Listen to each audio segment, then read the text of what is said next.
Hello guys, my name is Anna and I'm a Ukrainian, and I have decided I will log daily from my country Ukraine since the start of this awful war with Russia. And in my daily videos I try to update you on the important real-life situations in Ukraine, and of course I'm always glad to answer your questions and to clarify some facts from our history, our culture, or whatever interests you about my beautiful country, Ukraine.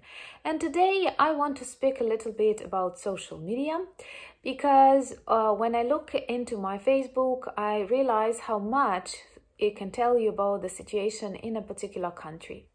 Just a couple of months ago, it would look very similar to Facebooks that you have.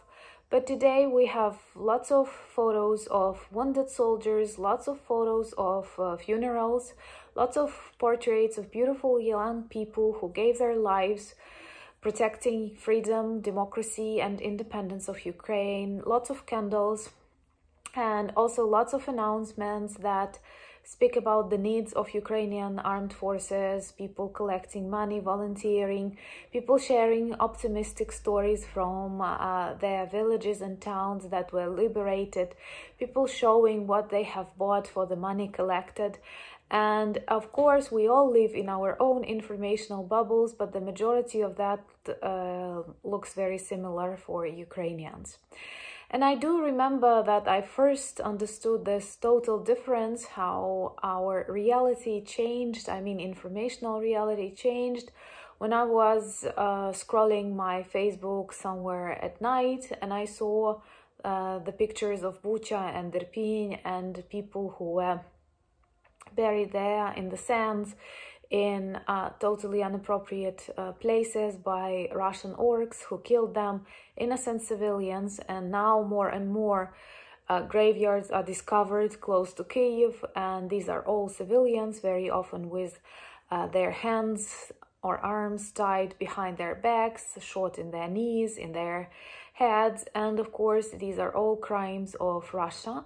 And I remember that at night it was possible to watch these photos, and then in the morning the majority of these pictures were blurred with the information that this is a too sensitive image for Facebook society.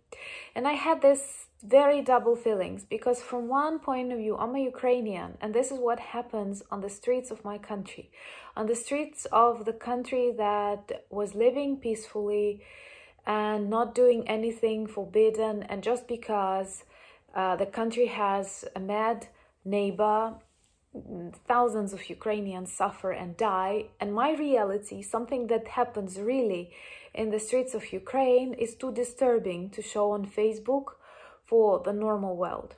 But I had also a second opinion when I do realize that these images are not okay for the normal world. And I wish to live in a country where you cannot just touch the image to see what is happening, you can simply ignore. But also I think it is our responsibility, when it is about the war, when it is about injustice, we cannot avoid watching this information if we are not kids or something, because this is the reality. And the way Ukrainians are traumatized, or other countries that went through the experience of war, and I'm very grateful to those of you who write me about the experiences of your countries, and I do understand that it is pretty similar to these things when you had this experience you can speak with someone equally. I don't wish anyone to be able to speak with us. I wish all people stay away from that and all countries to live peacefully. But at the same time, I do believe that knowing what is happening, seeing what is happening, is an obligation. So to some extent, I'm against this blurred images. And recently, a very handsome young man was shot by Russians, and he was an extremely active person in the life of Kyiv and in the life of Ukraine, and he's also the son of one of the famous Ukrainian writers, Roman Ratushnak, and many of his words, many of his photos are also blurred. Well, perhaps because Russian users of Facebook believe that this is something wrong to share. and also even his will, and he had a will when he was just 25. His will, in his will, he asked to spend most of his money on various cultural and historical projects, and even his will is often forbidden from Facebook. And then you realize that the way Ukrainians suffer is too much, and perhaps Facebook is doing a good thing when trying to protect people, but this is kind of false protection, because by hiding the information, by blurring the image, you cannot hide the reality. And the reality is that we have Russia in the world with crazy Putin, who can start killing people just because this corresponds to the mythology of their brains. And as a result, reality changes. And I do believe that people like Putin are forbidden to change the reality. You know, sometimes, like a couple of times in a century, we get unusual people who are extremely talented, gifted, and who can change this world and make it a better place. But at the same time, a couple of times during a century, we have ugly people who want to ruin it all. And this is perhaps that biblical balance of bad and evil, good and good, black and white.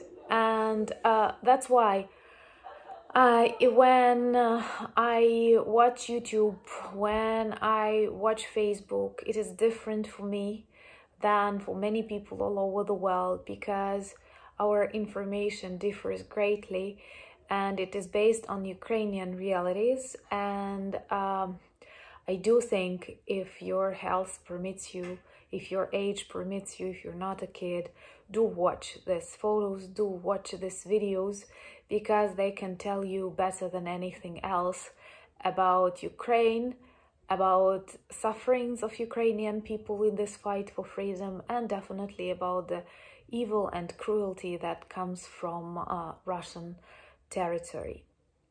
I guess I will also record a vlog about Russian social media, because for a long period of time before 2014 we were using similar social media, and they also tell a lot about the culture. But one more thing that I want to add is that on all the telephones, Ukrainians have different messengers like Telegram, like Viber, like WhatsApp, but most often we use Telegram and Viber to be informed about the air raids. And you will hear the start and the end. Of course, it works only in in some badly damaged by war zones. They don't work because they don't have Ukrainian mobile operators, Ukrainian internet, but it works well in my zone.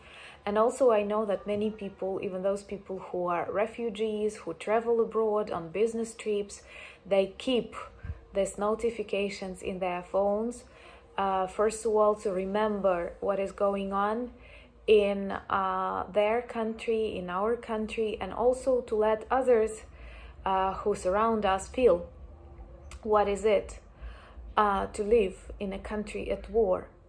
Because apart from support, and we are very grateful for that support, we also need understanding, because these ideas that Ukrainians must negotiate and pressure and other things, they are based on some normal ideas, but they are not based on understanding.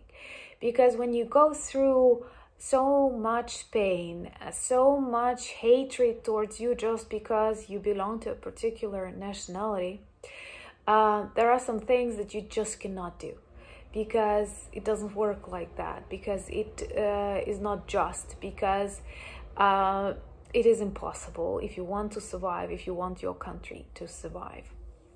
Anyway, I'm very grateful for your support, and I'm very grateful for your attention to Ukraine and to my channel. If you like my vlogs, please subscribe and provide me with ideas for my new vlogs.